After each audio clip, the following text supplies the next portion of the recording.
Books have the ability to create magical worlds and open our minds to new possibilities. Hear what Nature Conservancy scientists working in the Gulf of Mexico have to say as they share some of their favorite books and describe how books have impacted their lives, their careers, and the way they view the world.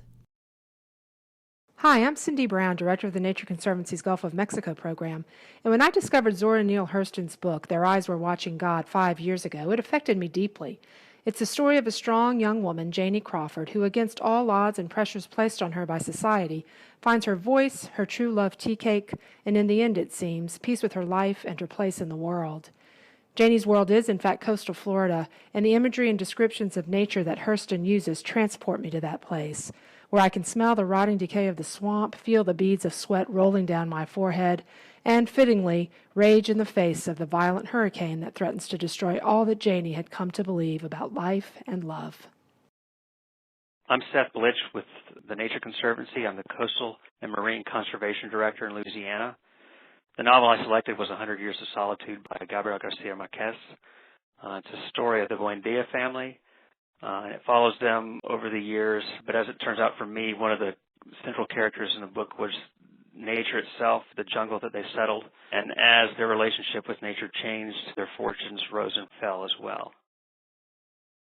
Hi, I'm Ann Birch, Marine Conservation Director for the Nature Conservancy in Florida. Growing up, my favorite book was The Hobbit. It's not a book about nature, but it is a book where nature is a strong character, even if imaginary. The Hobbit is a literary journey about the spirit of adventure, of starting out on a quest filled with mystery and finding the strength to move past the fear of the unknown. It's a wonderful book for kids and adults alike. When I was 21, I had a chance to spend several months, including the dead of winter, in a remote part of Alaska. It was really then that I felt a profound sense of connectedness with nature. So I think after reading this book, it rekindled those first thoughts many years ago, a feeling that we as humans are part of this earth and not necessarily just on this earth. As such, we have an important responsibility, as Lovelock points out, to save as much of the planet's ability to self-regulate its atmosphere as possible, so all life as we have come to know it can survive. And, that fits very nicely into the Nature Conservancy's core mission. Hi, my name is Judy Hayner, and I'm the Marine and Freshwater Programs Director for the Nature Conservancy in Alabama. After graduate school, I spent 17 years in South Florida and fell in love with the books by Carl Hiaasen.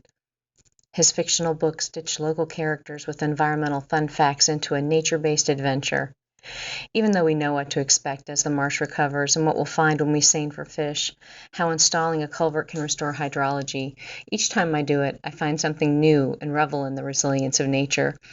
His stories make me laugh and remind me why I chose my profession. It's also an adventure. Hi, my name is Mary Kay Stubler, and I am the Coastal Conservation Specialist for the Nature Conservancy of Alabama.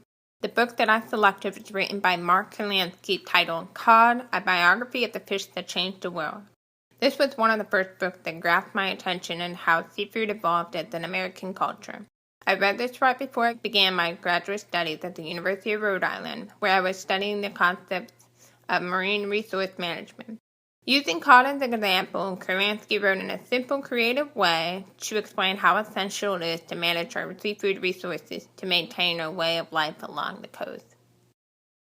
Hey there, this is Jeff DeQuattro, and I'm the Coastal Projects Manager for the Nature Conservancy in Alabama. I was able to read The Log from the Sea of Cortez by John Steinbeck and Ed Ricketts while I was taking a field class in marine biology in Baja California, Mexico. Our class visited and learned about many of the same places that the authors toured exactly 60 years after their adventure.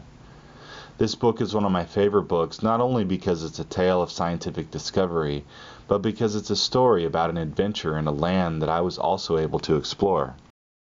Hi, I'm Amy Smith-Kyle, a Coastal Conservation Project Manager for the Nature Conservancy in Louisiana.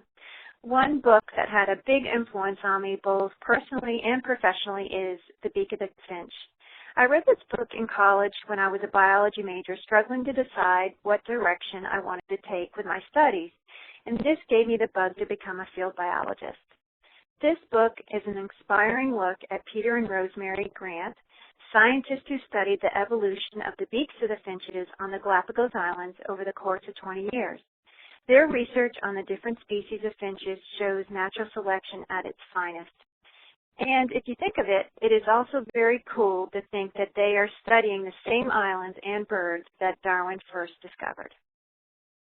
Hi, I'm Jen Green, a marine scientist with the Nature Conservancy. 10 years ago, I first read Ahab's Wife by Sina Jeter Naslund, and it's been one of my favorite books ever since. Naslund builds upon a short passage from Moby Dick where Ahab speaks about his wife on the island of Nantucket and really shows the connection that women of that era had to the sea and all of its complicating factors. As a native New Englander, this book encompasses many things that I love. Our rugged and stormy coast, lighthouses and the people who cared for them, the many mysteries of the deep, and the power of nature. To learn more about our scientists in the Gulf of Mexico, visit nature.org/Gulf.